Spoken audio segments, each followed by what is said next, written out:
एक मोची जिसके हाथों में कला थी और सपना था कि उसे सबको जूते पहनाने हैं। आज वो 70 से ज्यादा देशों में अवेलेबल है और अपनी लेगेसी बना चुका है। जी हाँ, हम बात कर रहे हैं बाटा की।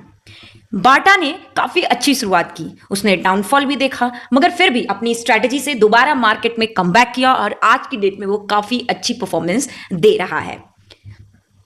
अब हम अगर बात करें कि बाटा शुरू कैसे हुआ था, तो बाटा 1894 में थॉमस बाटा जो थे, ये तीन भाइयों के साथ मिलकर बाटा शुरू किए। ये जब इंडिया में एंटर किए थे तो जब उस समय ब्रिटिश का शासन चल रहा था, यानी कि जब ब्रिटिशर्स हमारी कंट्री में थे तब उन्होंने इंडिया में एंट्री किया था। तो जब इन्होंने बाटा की शुरुआत की थी तब इनका टारगेट था कि कम प्राइस में, यानी कि अफोर्डेबल प्राइस में ये काफी मजबूत जूते लोगों को प्रोवाइड करेंगे। इन्होंने इंडिया में जब एंट्री ली तो उन्होंने कोलकाता में अपनी इंडस्ट्री बनाई और वो बाटा इतना फेमस हो गया कि उस जगह का नाम बाटा नगर पड़ गया। तो कहते हैं कि कोलकाता के पास बाटा नगर में ही पहला इनका प्लांट बना था। फिर बाटा ने सिर्फ कहते हैं कि शूज नहीं, अफोर्डेबल कहते हैं प्राइस के साथ बेचा। हर स्कूल, हर ऑफिस, हर वर्कर्स उस जमाने में बाटा का शूज पहनते थे। बाटा ने इंडिया में अपना पूरा एम्पायर बनाया, स्कूल शूज बनाए, फिर ऑफिस के शूज बनाए, पूरा एम्पायर खड़ा कर लिया और उस समय काफी छा गया था। जो और भी जूते बिकने वाले थे मार्केट में वो अब बिकना बंद हो चुके थे क्योंकि बाटा उस समय आ चुका था। अब बाटा जब यहां पर अपना पूरा एक गोल्डन एरा क्रिएट कर लिया, कहते हैं कि 70 से 90s के बीच में एक बहुत गोल्डन एरा बाटा का चला था। और जो रिटेल थी वो डोमिनेट होने लगी। जैसे कहते हैं कि और भी ब्रांड्स थे वो डोमिनेट होने लगे थे क्योंकि बाटा आ चुका था।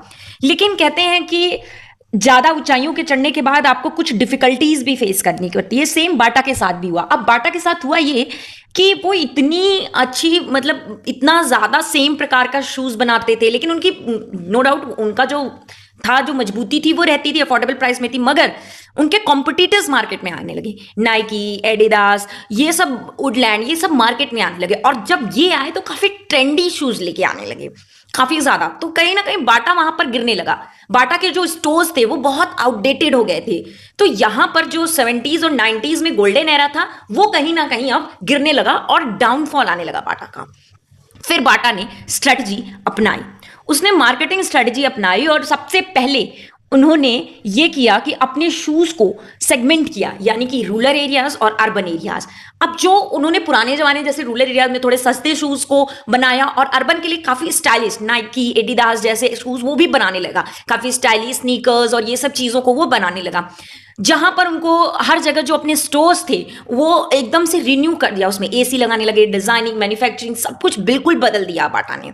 तो जो कहते हैं ना कि उस टाइम पे जब नाइकी, एडिडास आए थे तो बाटा को लोग कहने लगे थे पापा ब्रांड, कि यूथ नहीं पहन सकते। मगर बाटा ने खुद को इतना ज्यादा चेंज कर दिया कि वो सीधे बदल गया और फिर से वो मार्केट में आ गया।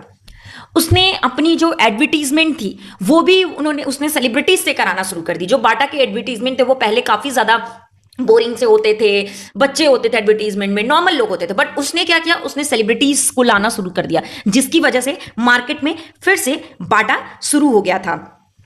आज की डेट में बाटा एक मॉडर्न ब्रांड बन चुका है और स्टॉक मार्केट में भी बाटा स्टेबल है और काफी अच्छी प्रॉफिटेबिलिटी दे रहा है। अपने जो स्टेक होल्डर्स हैं उनको काफी ज्यादा डिविडेंड भी दे रहा है बाटा, और मार्केट में बहुत अच्छा अपना बना के रखा। आज भी अगर आप बाटा में जाओगे तो उस पर अफोर्डेबल शूज भी अवेलेबल है और बहुत हाई प्राइस की भी अवेलेबल है। हर तरह के बाटा शूज मैन्युफैक्चर हुआ। बाटा अपनी मजबूती के लिए स्पेशली जाना जाता है। तो कह सकते हैं कि बाटा एक बहुत ही परफेक्ट एग्जाम्पल है, कहते हैं कि कमबैक का और मजबूती का और दोबारा मार्केट में आने का। आज की डेट में जब बाटा डाउनफॉल के बाद जब दोबारा मार्केट में आया तो आज की डेट में बाटा के पास 1300 से ज्यादा स्टोर्स हैं इंडिया में, और यूथ, ओल्ड जनरेशन, सारे सेगमेंट्स के लोग शूज पहन रहे हैं और प्रॉफिटेबल और ग्रोइंग वो इंटरनेशनली है। वो इंटरनेशनली भी ग्रो कर रहा है, बहुत ज्यादा कंट्रीज में भी अवेलेबल है। मगर अब यहां पर सबसे ज्यादा जरूरी बात है कि बाटा ने ऐसी कौन सी मार्केटिंग स्ट्रेटेजी यूज की जो कि उसको आज इतना बड़ा ब्रांड बना दिया। तो सबसे पहले मार्केटिंग में 4 P's का यूज किया बाटा ने।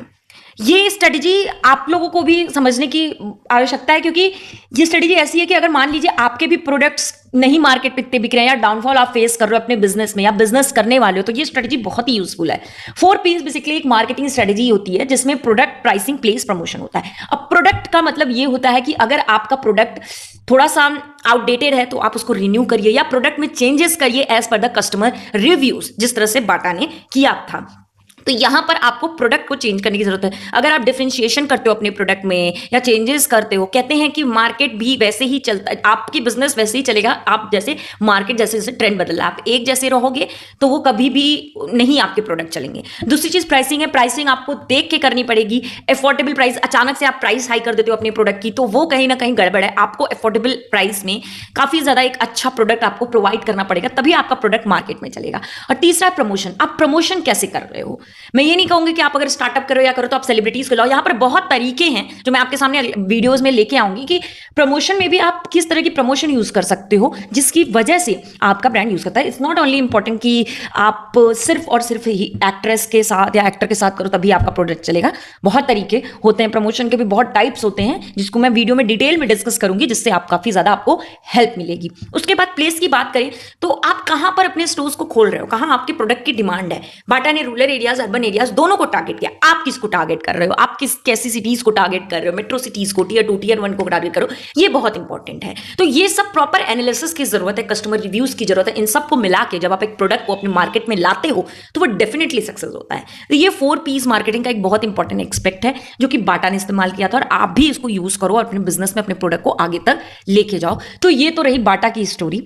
अब हम नेक्स्ट में स्टार्टअप के साथ आपको मिलेंगे। अगर आपको किसी स्टार्टअप के बारे में डिटेल में जानना है तो आप हमें कमेंट्स में जरूर बताएं। हम उस स्टार्टअप को अच्छे से एक्सप्लेन करेंगे, अच्छे से डिटेल में, जिससे आपको काफी ज्यादा जानकारी भी मिलेगी और काफी ज्यादा नॉलेज भी मिलेगी। Thank you.